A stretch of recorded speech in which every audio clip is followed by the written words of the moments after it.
Hi everyone, ഞാൻ ഇന്ന് വേറെ ഒരു ടോപ്പിക്കായിട്ട് വന്നിരിക്കുന്നത്. അതായത് ബോഡി കീപ്സ് എ സ്കോർ എന്നുള്ള സൈക്കോളജി ബുക്കിനെ ബേസ് ചെയ്തിട്ടുള്ള കുറച്ച് കഥകളാണ്. അപ്പം ഇത് ബേസിക്കലി നമ്മൾ ഇന്ന് സംസാരിക്കാൻ പോകുന്ന കുട്ടികൾക്കുണ്ടാകുന്ന ഇൻഫ്ലുവൻസിനെ പറ്റിയിട്ടാണ്. അപ്പോൾ ഈ കഥ തുടങ്ങുന്ന ഒരു കേസ് സ്റ്റഡിയിൽ നിന്ന്. അതായത് ഒരു പട്ടാളക്കാരൻ, അയാൾ വിയറ്റ്നാം യുദ്ധം സമയത്ത്. അപ്പോൾ അയാൾക്ക് അറിയാമല്ലോ, കൂടെ കമ്പനീസും കൊളീഗ്സൊക്കെ കാണും. അപ്പോൾ ഒരു കൊളീഗ് ഇതേപോലെ അയാളുടെ ഭയങ്കര ക്ലോസ് ആയിട്ടൊരു കൊളീഗ് അടുത്ത ദിവസം യുദ്ധത്തിൽ മരിച്ചു പോകും. അപ്പം ഇതിൻ്റെ ദേഷ്യത്തിൽ ഇയാൾ എന്ത് ചെയ്യുമെന്ന് വെച്ചാൽ, അടുത്ത ദിവസം നമ്മുടെ വില്ലേജ് റെയ്ഡ് ചെയ്യുന്ന സമയത്ത് വിയറ്റ്നാമിൽ അയാൾ ആ വില്ലേജിലെ എല്ലാ കുട്ടികളെയും അതേപോലെ ഒരു ഫാമിലി അറ്റാക്ക് ചെയ്യും, ഒരു ഭാര്യയും ഒരു കുട്ടീനെയും. അപ്പോൾ ഈ വാർ കഴിഞ്ഞ് ഇദ്ദേഹം വീട്ടിൽ വരും. അപ്പം പക്ഷേ ഇയാളുടെ കുട്ടികളെയും അതേപോലെ ഭാര്യനെയും പഴയതുപോലെ ഇൻറ്റിമേറ്റ് ആവാനോ സ്നേഹിക്കാനൊന്നും പറ്റത്തില്ല. കാരണം ഇയാൾ എന്തെങ്കിലും ഈ ഒരു ടൈപ്പ് തോട്ട്സ് വരുമ്പോൾ അപ്പോഴുടനെ മറ്റേ കുട്ടികളുടെയും മറ്റേ ആ കൊച്ചിൻ്റെയും അമ്മയുടെയൊക്കെ മുഖമാണ് വരുന്നത്. അപ്പോൾ ഇയാളൊരു സൈക്കാട്രിസ്റ്റിനെ കാണാൻ പോകും. ആ സൈക്കാട്രിസ്റ്റാണ് നമ്മുടെ ബുക്കിൻ്റെ author, body keeps A score. അപ്പോൾ ഈ സൈക്കാട്രിസ്റ്റ് എന്തോ ചെയ്യും, ഇയാളെ നൈസായിട്ട് ഇയാൾ പറയുന്ന കാര്യങ്ങളെല്ലാം മനസ്സിലാക്കിയിട്ട് ഇയാളെ ഒരു സപ്പോർട്ട് ഗ്രൂപ്പിലിടും. അതായത് ഇതേപോലത്തെ സിമിലർ എക്സ്പീരിയൻസ് ഉള്ള ആൾക്കാരെ എല്ലാം കൂടെ ഒരുമിച്ചിരുത്തിയിട്ട് അവരവരുടെ കഥകൾ ഷെയർ ചെയ്യും. അപ്പം ഇയാൾക്ക് തന്നെ ഒരു സമാധാനമാകും, കാരണം എന്നെപ്പോലെ വേറെ ആൾക്കാർക്ക് ഈ സെയിം എക്സ്പീരിയൻസസ് ഉണ്ടല്ലോ. അപ്പോൾ അവർ തമ്മിൽ പതുക്കെ ബോണ്ടാവും. അപ്പോൾ കുറേശ്ശെ ബ്രെയിൻ ഹീലാവും. അപ്പോൾ ഇതാണ് കൺസെപ്റ്റ്. അപ്പോൾ ഈ ഒരു കാര്യം കുറേ നടന്നുപോയി. അപ്പോൾ അയാളുടെ ബ്രെയിൻ ഹീലാവാൻ തുടങ്ങി. അയാൾ കുറച്ചുകൂടെ ഹാപ്പി ആയി തുടങ്ങി. ഈ കൂടെയുള്ള ഈ സപ്പോർട്ട് ഗ്രൂപ്പിലുള്ള ആൾക്കാരെല്ലാം കൂടെ നമ്മുടെ സൈക്കാട്രിസ്റ്റിന് ഒരു സമ്മാനം കൊടുക്കും, ആർമി റിലേറ്റഡ്. അപ്പോൾ ആദ്യം നമ്മളുടെ ആൾ ഭയങ്കര ഹാപ്പി ആയിരുന്നു, കാരണം എന്നെ ആ ഗ്രൂപ്പിൽ അക്സെപ്റ്റ് ചെയ്തെന്ന്. അപ്പോൾ പക്ഷേ ഇതിൻ്റെ ഡേഞ്ചർ എപ്പോഴും മനസ്സിലായെന്ന് വെച്ചാൽ, ഇവരെങ്ങനെ കാണുന്ന ആൾക്കാരെ, എൻ്റെ അകത്തുള്ള, അതായത് ഈ കാര്യങ്ങളൊക്കെ അറിയാവുന്ന ഒരാൾ ഇൻസൈഡറും ഈ കാര്യങ്ങളൊന്നും അറിഞ്ഞിടാത്ത ആൾക്കാർ ഔട്ട്സൈഡർ എന്നുള്ള രീതിയിലായി. അപ്പോൾ ഫർദർ ഡിസ്റ്റിങ്ഷൻ അവിടെ ക്രിയേറ്റ് ആവുക. ഇതൊരു സ്റ്റോറി, ഇത് നിങ്ങൾ മനസ്സിൽ വെച്ചേക്കണം. രണ്ടാമത്തത്, ഒരു കുഞ്ഞുനാളിൽ സെക്ഷൽ അബ്യൂസ് അതേപോലത്തെ കാര്യങ്ങൾ, പേരൻ്റൽ അബ്യൂസ്, അങ്ങനത്തെ കാര്യങ്ങൾ അനുഭവിക്കുന്ന കൊച്ചുങ്ങൾ വലുതായി കഴിഞ്ഞാൽ അവരുടെ ഏതെങ്കിലും ഒരു ലൈഫിൻ്റെ ഏതെങ്കിലും ഒരു പാർട്ട് ഭയങ്കരമായിട്ട് അഫക്റ്റ് ആവും. അപ്പോൾ ഈ കുഞ്ഞു കുട്ടികൾക്ക് കൊച്ചുനാളിൽ ഉണ്ടാകുന്ന ട്രാമാറ്റിക് ആയിട്ടുള്ള എക്സ്പീരിയൻസസ് വലുതായി കഴിഞ്ഞാലും ഭയങ്കരമായിട്ട് അഫക്റ്റ് ആവാനായിട്ടുള്ള ചാൻസസ് ഭയങ്കര ഹൈ ആണ്. അപ്പോൾ ഇതിനകത്തൊരു കഥ പറയുന്നത്, അതായത് ഒരു സ്ത്രീ കുഞ്ഞുനാളിൽ ഭയങ്കരമായിട്ട് അബ്യൂസിന് ഇരയായിട്ടുണ്ടായിരുന്നു. അപ്പോൾ അവർ വലുതായി കഴിഞ്ഞാലും അവർ ഭയങ്കര സക്സസ്ഫുൾ ആണ് ലൈഫിൽ. അതായത് നല്ല ജോലിയുണ്ട്, ഭയങ്കരമായിട്ട് നല്ല ഹൈ പൊസിഷനിൽ ഇരിക്കുന്ന ആൾക്കാരാണ്, ഭയങ്കര പ്രൊഡക്റ്റീവായിട്ടുള്ള സിറ്റിസൺ ആണ്. പക്ഷേ ഒരു പാർട്ട് ഓഫ് ലൈഫ് അത് ഭയങ്കരമായിട്ട് അഫക്റ്റ് ചെയ്യുന്നുണ്ട്, എസ്പെഷ്യലി മറ്റുള്ളവരായിട്ടുള്ള റിലേഷൻഷിപ്സ് കാര്യങ്ങളൊക്കെ.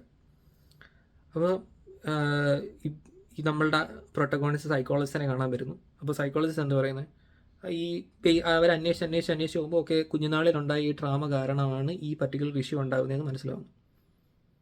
അപ്പോൾ ഈ കുഞ്ഞുനാളിലുണ്ടാകുന്ന ട്രാമ പരിഹരിക്കാനായിട്ട് ബേസിക്കലി ഇപ്പം ഒരു കുട്ടി എപ്പോഴും ഏറ്റവും കൂടുതൽ ഡിപ്പെൻഡൻ്റ് ആയിട്ടിരിക്കുന്ന അച്ഛൻ്റെ അമ്മയുടെ അടുത്തായിരിക്കും. അതിന് സംസാരിക്കാനോ പിടിക്കാനൊന്നും പറ്റത്തില്ല. അതാണെങ്കിൽ ഒരു എക്സ്പ്രഷൻ വഴിയും, അല്ലെങ്കിൽ എങ്ങനെയാണോ അമ്മ റിയാക്ട് ചെയ്യുന്നത് അല്ലെങ്കിൽ എങ്ങനെയാണോ അച്ഛൻ റിയാക്ട് ചെയ്യുന്നത്, അത് വെച്ചിട്ടായിരിക്കും അത് അതിൻ്റെ കോൺഷ്യസ്നസ് ഡെവലപ്പ് ആയിക്കൊണ്ടുവരുന്നത്. അപ്പോൾ ആ ടൈമിൽ ഇപ്പം അത് ചിരിച്ചുകൊണ്ട് വരിക, ഈ സൈഡിൽ നിന്ന് റെസ്പോൺസ് ഒന്നും ഇല്ലെങ്കിൽ അത് എന്താ പറയുന്നത്, പതുക്കെ ആ റെസ്പോൺസ് ഇങ്ങനെ കാണിച്ചാലും ഇങ്ങനെ ആ റെസ്പോൺസ് വരുന്നതെന്ന് പറഞ്ഞാൽ കുട്ടി പതുക്കെ ഇതായിരിക്കും ആക്ച്വലി ഇങ്ങനെ ആയിരിക്കും സംഭവിക്കുന്നതെന്ന് വിചാരിച്ചങ്ങ് പോകും. അപ്പോൾ പതുക്കെ ഇതാവും ഇതിൻ്റെ ലൈഫ്. ഇത് രണ്ടാമത്തെ കേസ്. അപ്പം കുഞ്ഞുനാളിലുണ്ടാകുന്ന ഒരു പർട്ടിക്കുലർ ഇൻസിഡൻറ്റ് അല്ലെങ്കിൽ ട്രോമയുടെ ബേസിസിൽ ഒരു ഗ്രൂപ്പ് ഉണ്ടായിക്കഴിഞ്ഞാൽ ആ ഗ്രൂപ്പ് ബാക്കിയുള്ളവരെല്ലാം ഔട്ട്സൈഡേഴ്സായിട്ട് കാണാൻ തുടങ്ങും. രണ്ടാമത്, കുഞ്ഞുനാളിലുണ്ടാകുന്ന ട്രോമയുടെ ബേസിസിലായിരിക്കും വലുതായി കഴിഞ്ഞാലും അഡൽട്ട്ഹുഡിലും ഇവർ എന്താ പറയുന്നത്, അഡൽട്ട് ലൈഫിലും ആൾക്കാർ ബിഹേവിയർ ചെയ്യുന്നത്. കാരണം നമ്മളുടെ ബുദ്ധി ഉറയ്ക്കുന്നതിന് മുമ്പ് നമ്മൾക്ക് എന്തെങ്കിലും ഒരു പേടി വന്നു കഴിഞ്ഞാൽ ആ പേടിയുടെ ബേസിസിലായിരിക്കും, ഇനി അത് കഴിഞ്ഞിട്ടായിരിക്കും പ്രീ ഫ്രണ്ടൽ കോർട്ടെക്സ് എന്ന് പറഞ്ഞാൽ നമ്മുടെ തലച്ചോറിൻ്റെ ഫ്രണ്ട് പാർട്ട് ഡെവലപ്പ് ആവുന്നത്.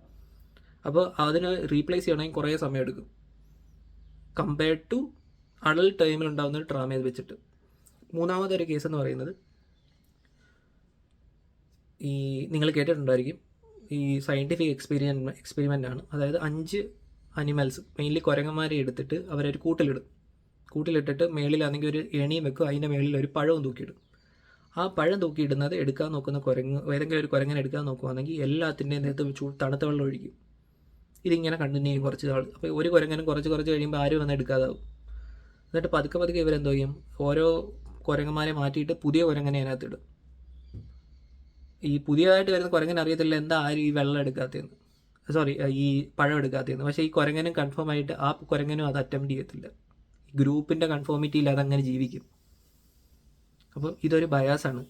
അപ്പോൾ ഈ നിങ്ങളുടെ ജീവിതത്തിൽ ഇതേപോലത്തെ ഏതെങ്കിലും സിറ്റുവേഷൻസ് ഉണ്ടെങ്കിൽ, അതായത് ഇത് സിമ്പിളായിട്ട് എവിടെ വേണമെങ്കിലും അപ്ലൈ ചെയ്യാം. ഇപ്പം കോമൺ ആയിട്ട് നോക്കുവാണെങ്കിൽ എല്ലാവരും ജോലി ചെയ്യുന്നു, നിനക്ക് ജോലി ചെയ്യുക, അല്ലെങ്കിൽ എല്ലാവരും ബിസിനസ് ചെയ്യുന്നു, നിനക്ക് ബിസിനസ് ചെയ്യാം, അല്ലെങ്കിൽ വേറെ ഏതെങ്കിലും രീതിയിൽ നിങ്ങൾക്ക് ഇത് അപ്ലൈ ചെയ്യാൻ പറ്റുമെങ്കിൽ നിങ്ങൾക്ക് അത് അപ്ലൈ ചെയ്യാം. ബേസിക്കലി നമ്മൾ നമ്മുടെ കുട്ടികളെ അവർ ഡെവലപ്പായി വരുന്ന സമയത്ത് കറക്റ്റായിട്ട് മോണിറ്റർ ചെയ്ത് കൊണ്ടുവരിക. മോണിറ്റർ ചെയ്ത് കൊണ്ടുവരേണ്ടത് ഇപ്പം നമ്മൾ കോമൺ ട്രെൻഡ് പാറ്റേൺ ആണ്, ഫോൺ കൊടുത്തിട്ട് അങ്ങ് പോകും. ആ കുട്ടികൾ അവിടെ നിന്ന് എന്ത് കാണുന്നതെന്നോ അല്ലെങ്കിൽ ഏത് ടൈപ്പ് സൗണ്ട്സും അതേപോലെ ഇമേജസും അതിനെ ഏറ്റവും കൂടുതൽ ഹൈലൈറ്റ് ചെയ്ത് വെച്ചേക്കുന്നതെന്ന് നമുക്ക് പറയാൻ പറ്റത്തില്ല. അപ്പോൾ കുട്ടികളെ ഭയങ്കരമായിട്ട്, കുട്ടികളുടെ ഏർലി ഡെവലപ്പിംഗ് സ്റ്റേജസ് ഭയങ്കരമായിട്ട് നമ്മൾ മോണിറ്റർ ചെയ്യണം. അതേപോലെ അവർക്ക് ക്രിയേറ്റീവായിട്ട് എങ്ങനെയെങ്കിലും ഡെവലപ്പ് ആവാൻ വരുന്ന, അതോ അവരിങ്ങനെ ട്രാമാറ്റിക് ആയിട്ടുള്ളൊരു കാര്യങ്ങൾ ത്രൂ അല്ല അവർ ജീവിച്ചു പോകുന്നതെന്ന് നമ്മൾ ഉറപ്പുവരുത്തണം. സോ ചൈൽഡ് പ്രൊട്ടക്ഷൻ അതൊരു മെയിൻ ആയിട്ടുള്ള ഫാക്ടറാണ്. നിങ്ങൾ ആ ഒരു പർട്ടിക്കുലർ കാര്യം ഭയങ്കരമായിട്ട് ശ്രദ്ധിക്കുക. കൂടുതൽ ഇൻഫർമേഷൻ അറിയാനായിട്ട് ബോഡി കീപ്സ് ദ സ്കോർ, ഇതാണ് നമ്മുടെ ആൾ.